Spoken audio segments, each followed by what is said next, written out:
New second thought video on 1/6 and the rise of fascism in the U.S. Oh, this is a good one. This is going to be a good one. I have to pee really bad. Everything Trump supporters had said they would be doing for months. Did it exactly the way they'd been planning and telling all their friends they'd be doing it in online forums. Did the whole thing while on.com/second thought. Remember January 6th? I'm going to pee. I'll be back. Remember, it was the day Antifa did everything Trump supporters had said they would be doing for months. Did it exactly the way they'd been planning and telling all their friends they'd be doing it in online forums. Did the whole thing while wearing MAGA shirts, waving Confederate flags, and having the names and faces of long-standing Republican voters grafted onto their own, Mission Impossible style. And then Antifa chivalrously took none of the credit for it. Wow, what a memorable time in American history that was. It's been almost a year, or exactly 1 year, or just a little more than 1 year. I don't know. I'm writing this in December. Let's just say it's been about a year since the weirdest day in recent American history, and in the meantime, things haven't been super fun. The far right seems like it's continuing to grow in power and in influence under the Biden admin. And in this episode, we're going to be looking at that a little more closely, because it is a troubling omen for the future of politics in this country. Let's get started. The first thing I should address is the title of the video. The idea that fascism is on the rise in the US. That's a pretty obvious statement for most people, and likely even more so for the audience I have on this channel. Fascism has been on the rise for a while, so much so that it's made that very statement the topic of countless op-eds, and not too long ago, the most powerful government seat in the world was filled by the unwitting culmination of that trend. For 4 years, the United States was ruled by a man who repeatedly parroted fascist narratives, cozied up to white supremacist organizations, and used armed forces and a militarized police to quash anti-fascist protest movements. And those are just some of the many other telltale signs of fascism. There are just so many. I'm not going to spend more time on this already tired argument of whether— No, brother, the real fascism is... No!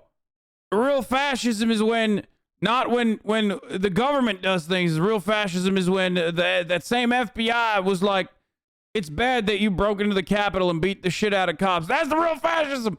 Or fascism is when you teach CRT to children.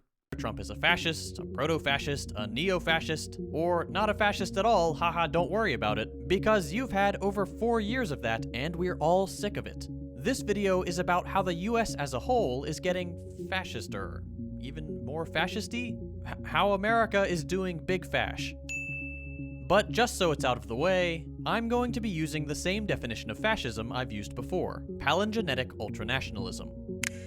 Palingenetic meaning a belief in and a desire for the violent rebirth of a nation to overcome a period of moral decay, and ultranationalism meaning an overwhelming loyalty to a perverted vision of one's country, often laced with bigotry and racism.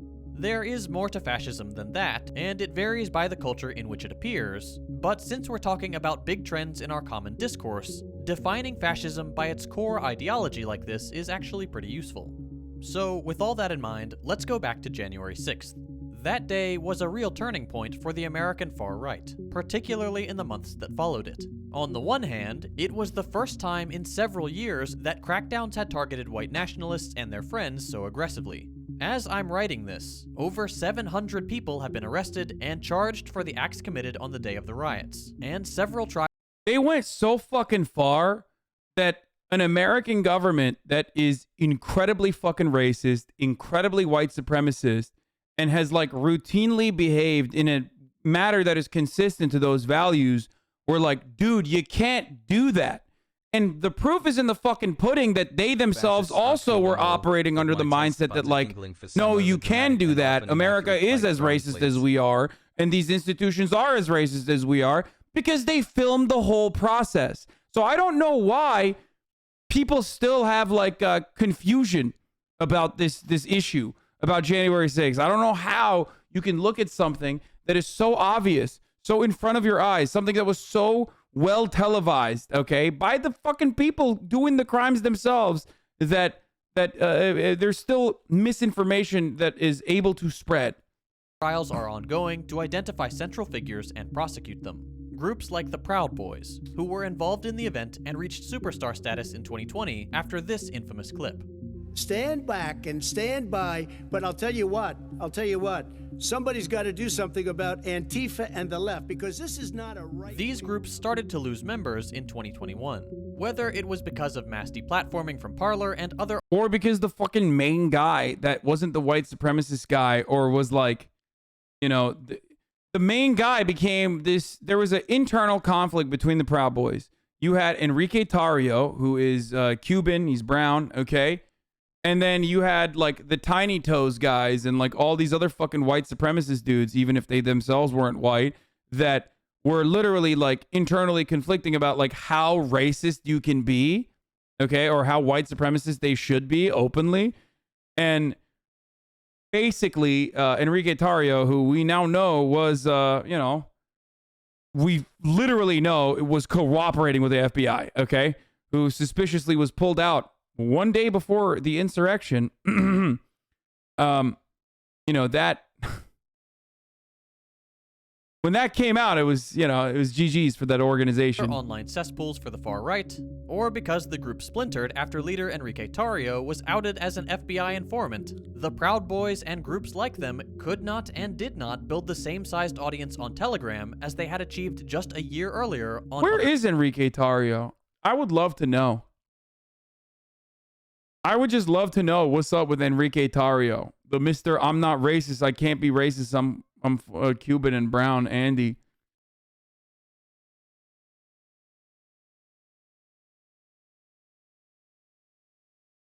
So strange, dude. Their platforms.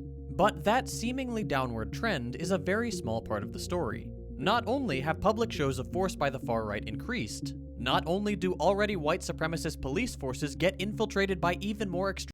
So is that different than the CIA doing the terrorism provoking stuff you were talking about earlier? No. Because the difference between like going after a group of fucking individuals who are like very clearly mentally ill, okay, and agitating them to do like acts of terror is entirely different than an already existing cell that's like a paramilitary cell that is willing and able to do the terrorist shit, okay? But then overtaking it with a CIA informant and basically doing fucking like PR for them as that CIA informant. It's not what I'm saying is without Enrique Tarrio, the Proud Boys would still do the Proud Boy shit, and they were doing the Proud Boy shit. But without an FBI person literally agitating and also offering supplies and methods of doing terrorism, Governor Gretchen Whitmer kidnappers would not have gotten to that point at all. It's the level of involvement that and the degree of coercion that makes something prosecutable versus not. Does that make sense?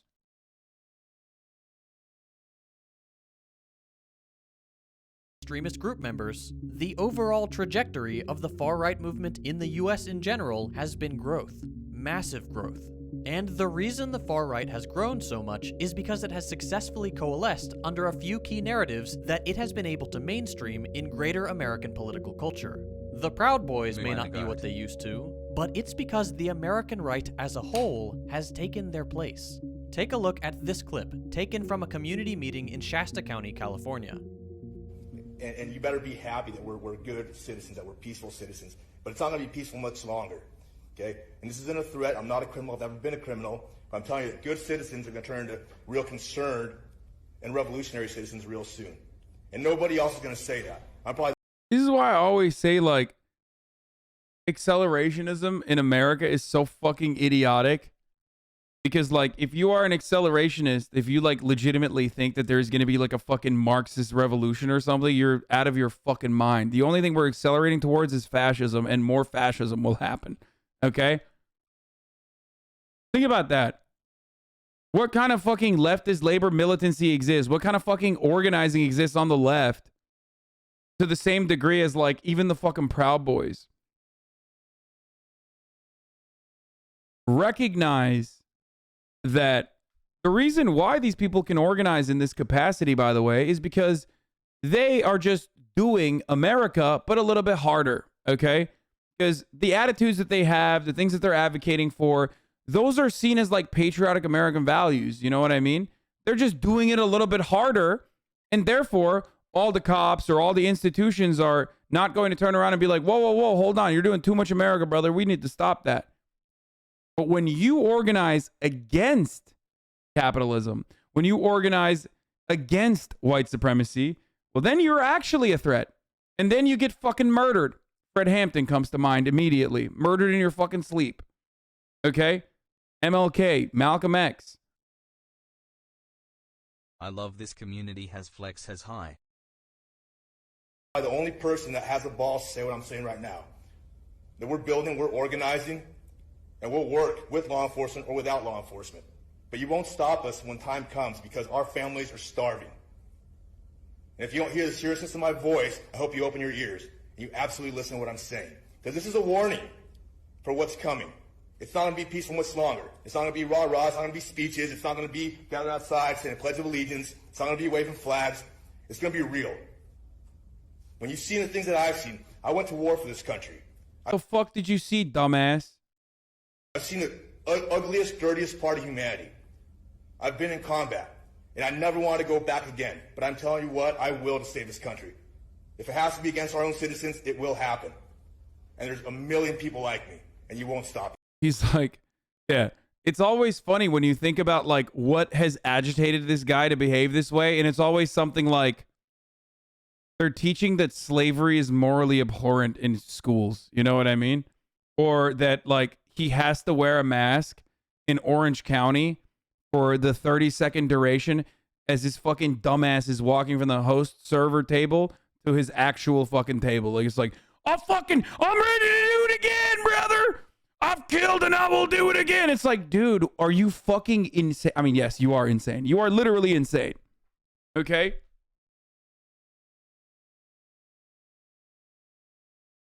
Somebody called me racist after I, was being racist.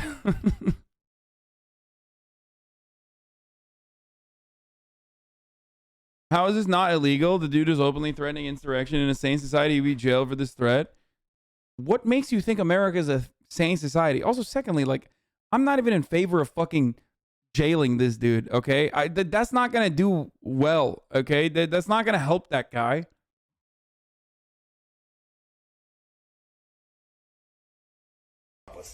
Open the county. Let our citizens do what they need to do. Let owners of businesses do what they need to do to feed their families. Bro, oh my God, he's literally talking about jalapeno poppers. Oh, fuck me. Oh my God. He's literally saying like, I'm about to catch a charge if you don't let me go to Applebee's, dude. Oh my Lord. Oh my God.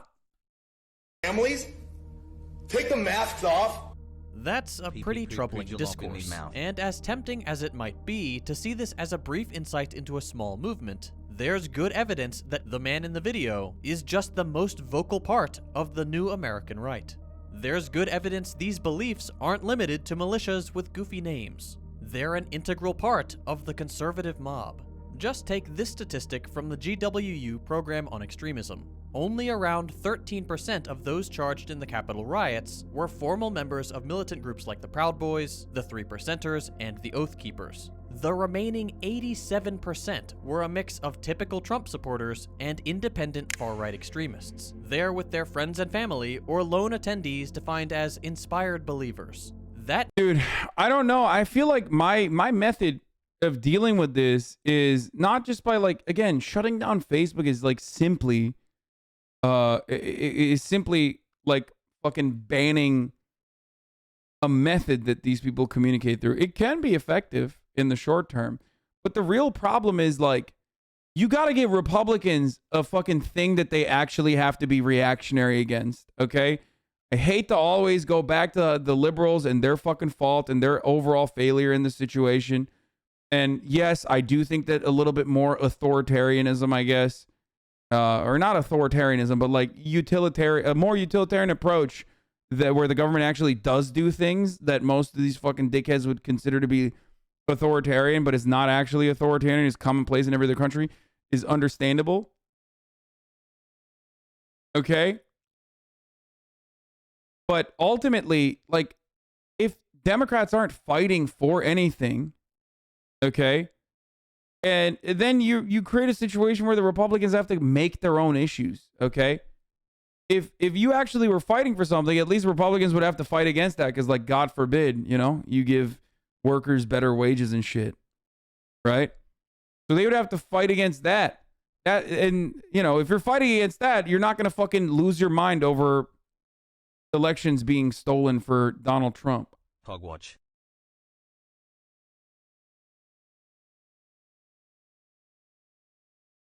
Do you think there's any way to stop the growth of fascism and far-right extremism apart from, like, World War II fascism scare?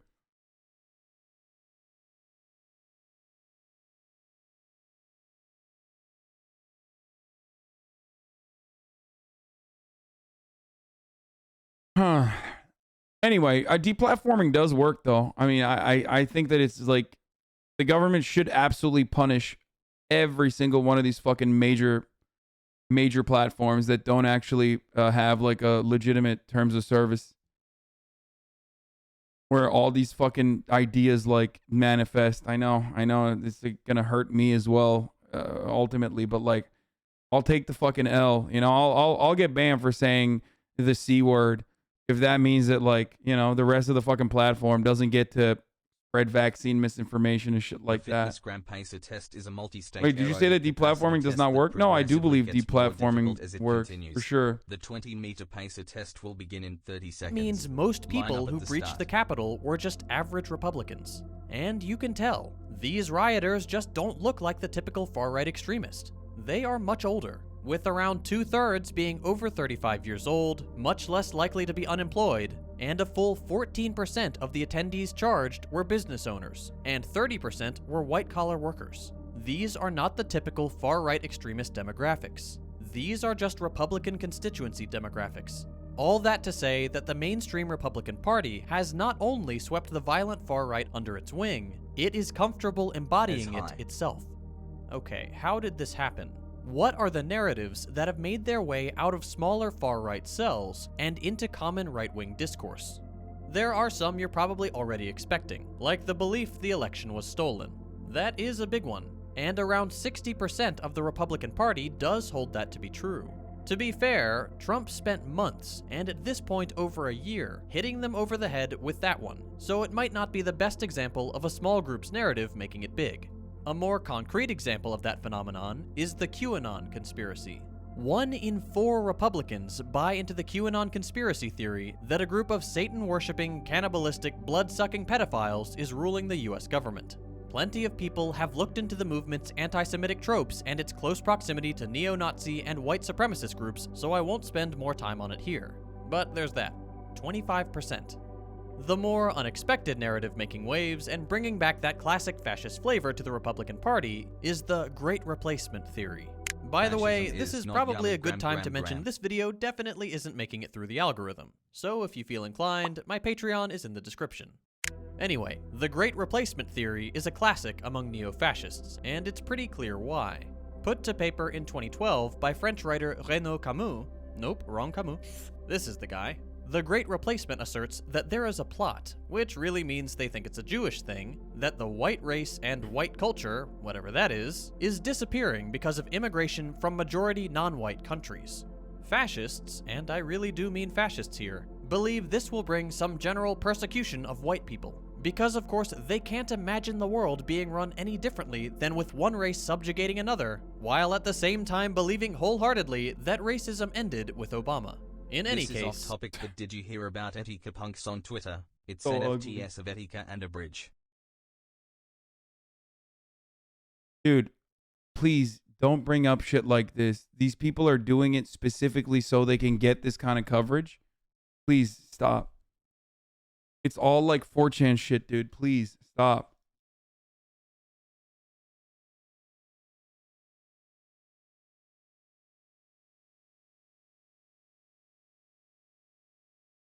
This is the theory that motivated the Christchurch shooter Brenton Tarrant and the El Paso shooter Patrick Cruz. Jesus Christ.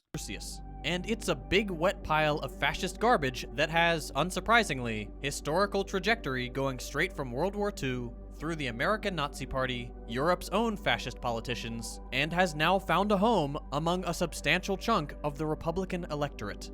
Here's a clip of Tucker Carlson endorsing the theory on Fox, calling it by name and likening it to eugenics. Leftist, by the way. Hey, guys.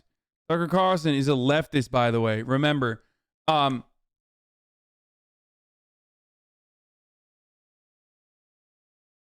anyone who fucking considers Tucker Carlson to be a leftist is a fucking absolute delusional person, okay?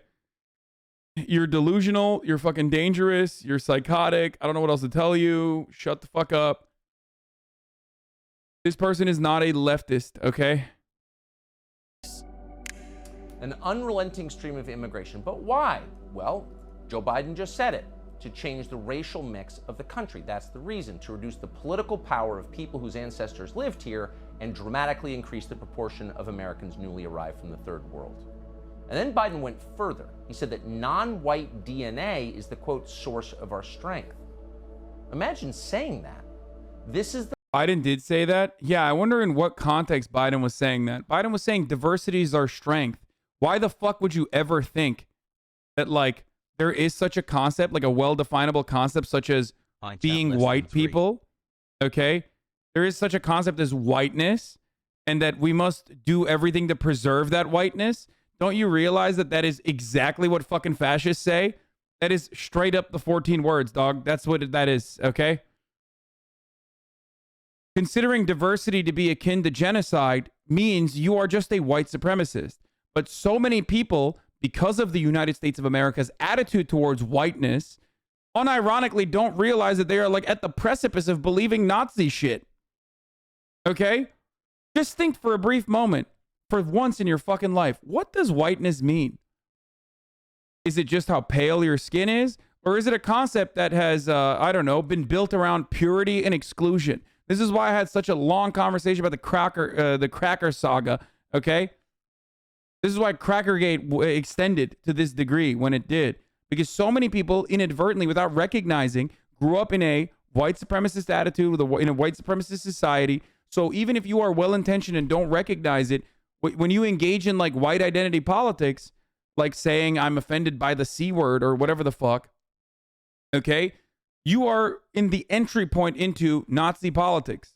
Because the Nazi politics is literally that whiteness, which is not a definable trait beyond, like, you know, I guess the paleness of your skin, but whiteness is an arbitrary concept that is expanded throughout time, but ultimately is inherently exclusionary, okay, can only be saved by stopping black and brown people from having sex with white people consensually. You understand that, right? Why is that a bad thing? Why is it a bad thing where you know, black people and white people are having sex consensually and making, you know, brown babies, half black babies? Why is that a bad thing? Explain that to me. Because that's the only way you can defend the white race and defend the white demographic. Okay? And that, for the record, is precisely what white supremacists don't want.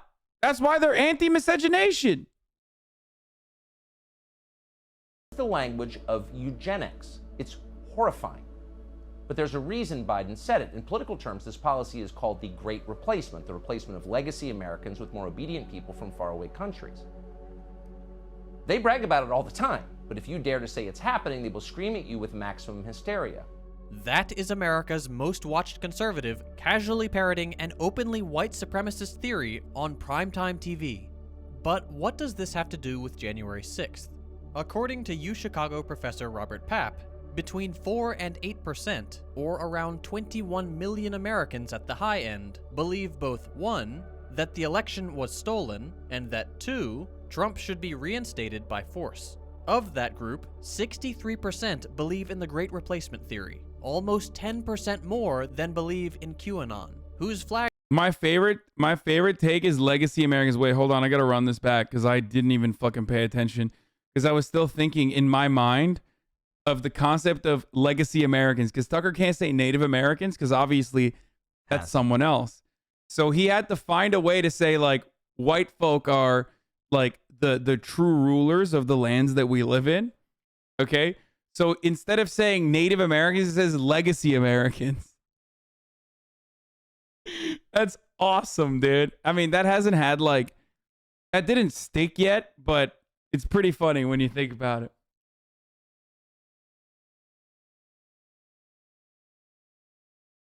Legacy Americans.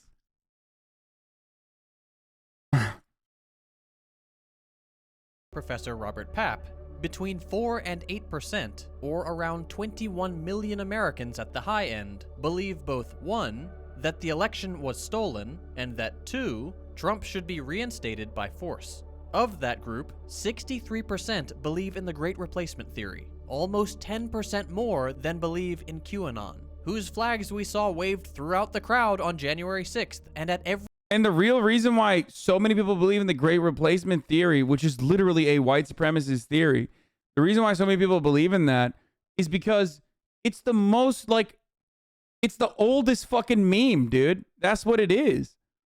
It's the oldest meme in the book. It's just like straight white supremacist garbage. Okay? And it makes, here's how it makes sense. Like, don't misunderstand what I'm about to say. Okay? If you grow up in a white enclave, okay, and you've never thought about race, or you've never thought about like American history in your mind, and you're automatically resorting to tribalism, okay, and you're like, well, I do want more people that look like me and sound like me, and you know, people that don't look like me are kind of scary. It's like flat earth theory. It's like very easy to infect people with this mentality, or to justify it, right? Because you're like, well, you know, it's kind of like family. I love my family and I want more people to be like my family. How is that bad? Black people get to do it. I mean, that's precisely, by the way, what Tucker Carlson says.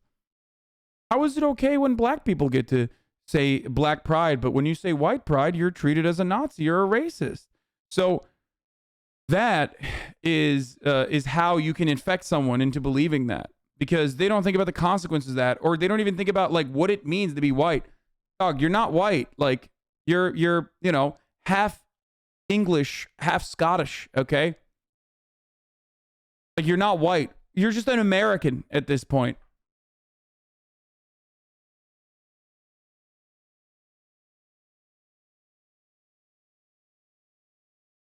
Because white pride has been tainted by white supremacists. Nobody attacks people for being proud of being Italian or Irish. First of all, white pride was not tainted by white supremacists. White pride was made by white supremacists. It came after black pride. It came after black power. White power, of course, because that's how reactionaries are. They don't come up with anything new on their own. They look to identitarian, they look to other identitarian movements that revolve around liberation for the oppressed people and marginalized people's struggles. And they say, we are the ones who are truly marginalized. But they're not. They are inherently, if you are white, if you consider yourself to be white, then you are inherently a part of the dominant group. That's what whiteness is. Whiteness is about power and exclusion from it. Okay?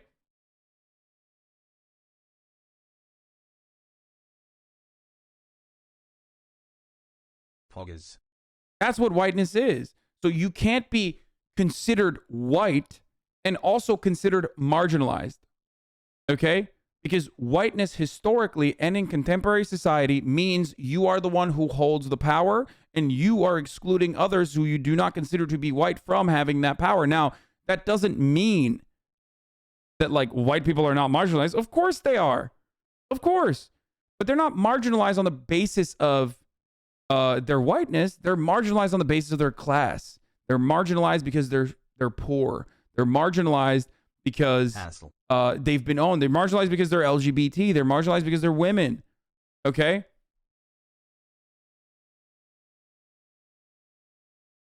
They might even be marginalized because of what their religious beliefs are. But they're not marginalized in that same way that other people are for the immutable characteristics. Okay? And this really breaks a lot of people's brains because, like, you've been taught this your entire fucking life.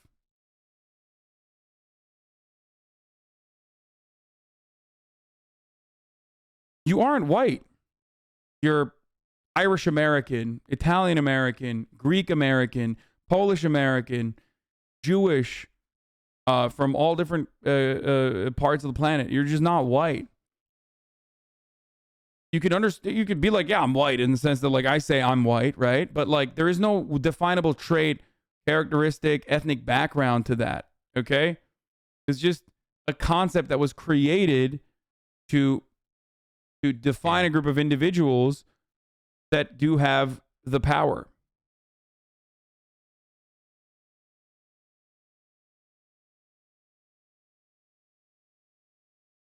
And the people that don't consider themselves to be like Irish, but instead to consider themselves to be white, and they're doing it deliberately because they're white supremacists, those people on that, like on the virtue of being white, consider themselves to be marginalized specifically so they can get you on board with the cause. The cause being white supremacy. Every Trump rally for over... Irish weren't considered white, lol? Yeah, no shit. But that's not what we're talking about. We're talking about Irish people now. Yes, the groups that I just mentioned were oppressed at a certain point for being from Ireland or from Italy as immigrants. But when they were oppressed, they were not considered white. But now they are, which is exactly what I'm saying. That's the fucking point. It would be laughable to say that an Irish person is not considered white in this day, right now, right? Same with Italian people. I mean, we joke about Italianophobia, or whatever the fuck, right? You think Jews are white now? It depends on what circle you go to, but yes. If you're around people that don't consider Jews to be white, then you're around some really fucking racist people, okay? That's it. Like, the people that don't consider Jewish people to be white are usually people that you do not want to be around. Hayır lütfen. Ve de ne olur tavuğumu yapar mısın? Ben teşekkür ederim. Ne olur başka yemek yap. Peki baba.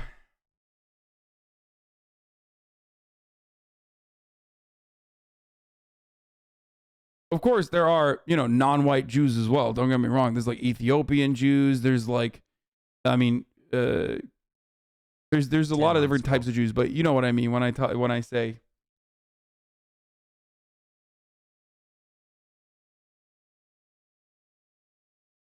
There's Arab Jews. But we're talking about, like Polish Jews and shit. Anyway, let's keep going.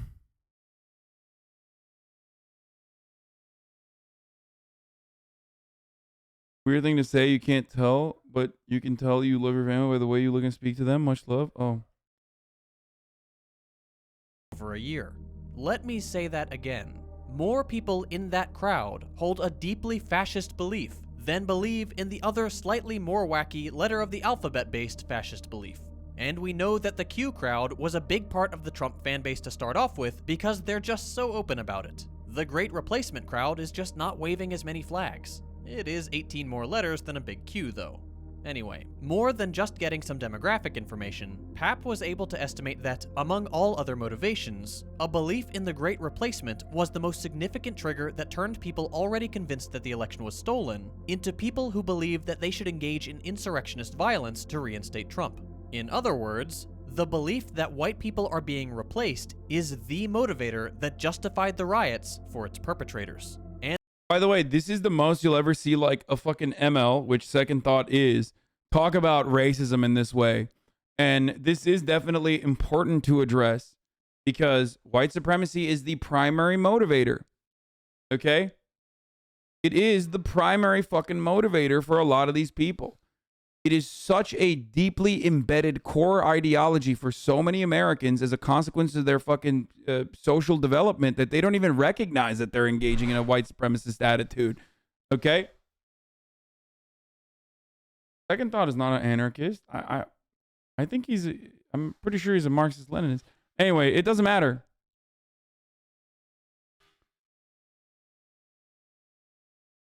And with these narratives making their way to the most watched conservative TV show and to regular conservative conferences since January 6th. He's one of the few non-anarchist bread tubers, bro. We might be in for an even worse time going forward. But the QAnon and Great Replacement stuff isn't the whole picture.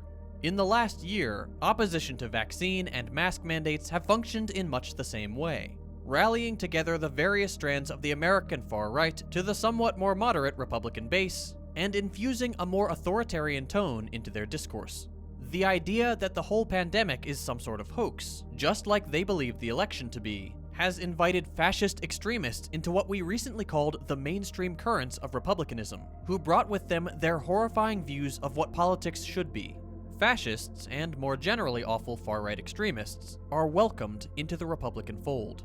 But in making this video, I want to be careful that it doesn't seem like this is something new. It's certainly very bad, much more explicit today than it has been in years, and tainted with a much more military and violent shade than before.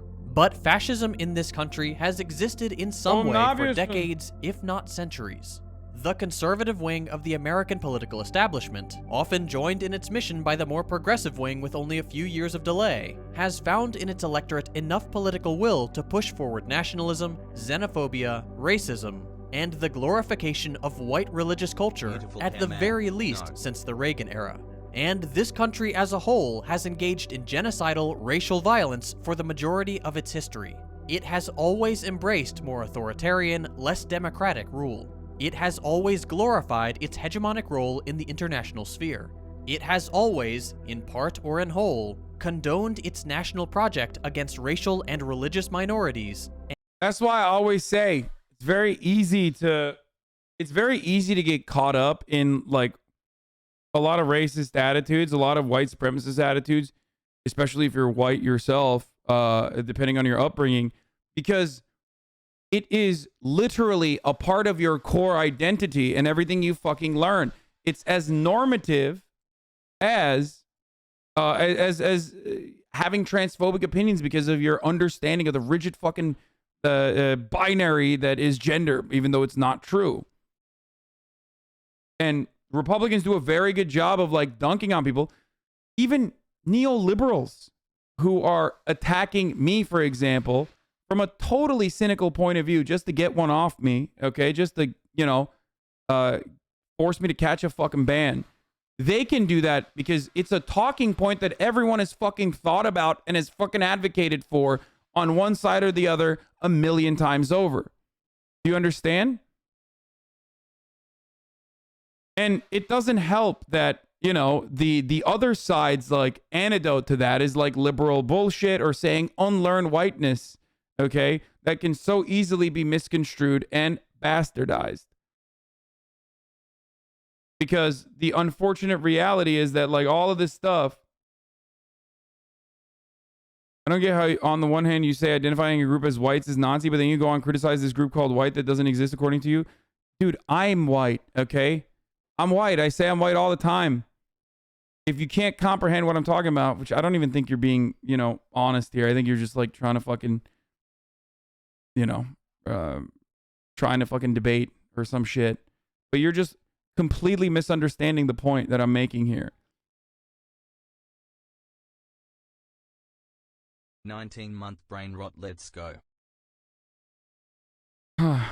Anyway, you are contradicting yourself though. So whiteness is a thing. Whiteness is a thing in the sense that it's like, it's not real. It's just like I have pale skin, I'm white. Okay. Whiteness as a concept of power, unfortunately, or in the way that like white supremacists use it, or in the way that racist people use it, is a real thing when it becomes a political tool or a motivator. Okay. One is just the way you look, okay, and your color. The other is a political construct that is well defined that constantly fucking expands despite being arbitrary. I defined it to you already. Whiteness as a social and political construct is a construct that is built upon exclusion and power. Those who hold power and those who exclude others from being white. But when I say I'm fucking white, I'm like, I'm white as like I'm pale. Okay?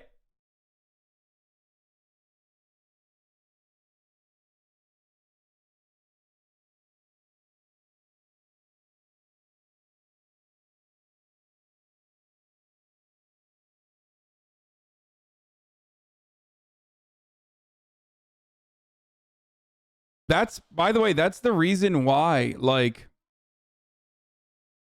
in most instances, like when asked about what it means to be white to white people, they usually often relegate to what they are not. Okay? Because whiteness can be defined only by what it isn't, other than what it has, which is power. But people are not going to define themselves like that.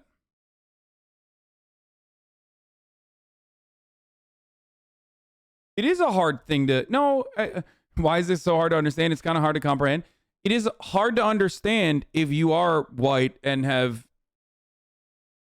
you know, if you yourself are white and you've never understood this, like, education. You've never been around people that are not white, or... You know, you've never been around people that are not white in positions of power or as equals, as peers. And it's not your fault. Like, you just fucking grew up in, you know, where Carter grew up in Idaho, in that part of Idaho that's like 97% white, where the Klan was operating out of. You know what I mean? Like, how the fuck is it your fault? You were born there. You don't know any better. Okay?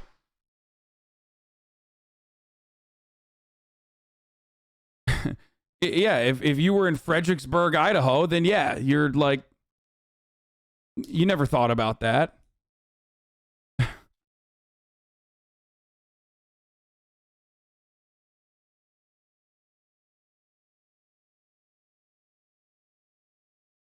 The best way to describe it to gamers is default character. White men are the default character of society. It's just like anything that deviates away from that, you're like, wait, this is weird. That's different. That's new.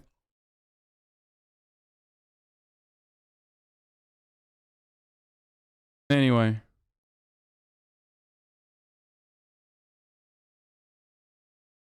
For the record, that's why, like, when I on the census, I'm white.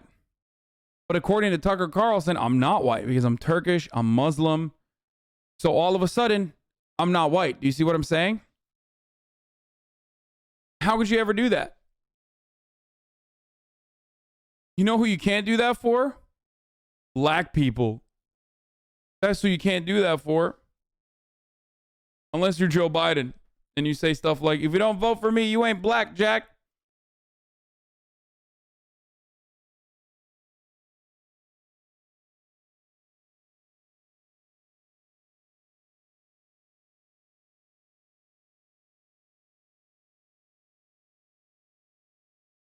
Anyway. Keep going. And against every political movement to its left. The Capitol riots, Charlottesville a couple years ago. Moments like these were significant. They were marks of the change in fascism's presentation. But by no means were they catalysts of fascism or flukes we can easily ignore. Because even if we understand the kinds of narratives that bring fascist ideology into a more prominent role today, those narratives are still just the last step before mainstream acceptance. Their emergence in far-right cells and compatibility with the greater conservative currents had to come from somewhere, and they did. Today, fascism has been driven to its current apex not by those narratives alone, but by the failures of the neoliberal era. Failures that have been building for... Yep, 100% in agreement with Second Thought on this. I mean, this is basically... He made a 17-minute video that perfectly captures every single thing I talked about yesterday, which is that, like, this is happening because Republicans are always going to want to win, okay? They're going to fucking do this nonstop. So you have to actually fight them, okay? You have to actually fight the Republicans at the policy level. So you have to make them fucking actually advocate for their actual positions and not be able to focus on the culture war stuff that is divisive, okay? Or divisive, sorry. But liberals don't want to do that because neoliberals, when it comes to the material realities, neoliberals, when it comes to economic policy, both on the Ronald Reagan side, but also on the Bill Clinton onwards Democratic Party side, are personally aligned with Republicans on all the fucking issues. So they're not actually creating an area where like there is like legitimate contradiction. There's like legitimate fucking differences in policy choices and differences in agreement. Decades, and that have laid a fertile ground for fascism to take root. The economic insecurity that has fallen on more and more shoulders, the general decline of unionized labor, the disappearance of jobs that entire cities were built on, and the increasing pace of economic crises have resulted in a particularly unstable system that fewer and fewer people have faith in. That has opened up the space for opportunistic figures all too happy to make sure the capitalist economy endures, even if it means a descent into authoritarian ultranationalism. Figures who have tried to portray moments like the Trump presidency as a departure from what brought us here in the first place, when it was really just a natural next step for a fragile, crisis-ridden capitalist economy. That's so dumb. That makes no sense. How could that be? That's you. That's what you're saying right now. I can hear you. I can see you. I know you're confused. If only you had an ongoing 12-part series on fascism and its modern forms to help you understand it better. Oh my God. That's a good ass fucking transition, dude. I need to learn from this guy. I just fucking tell you it's top of the hour every hour at 4:01 and tell you that it's time for a 60-second ad break. Meanwhile, Second Thought is like baking it into a fucking 17-minute video. You know what I'm saying? God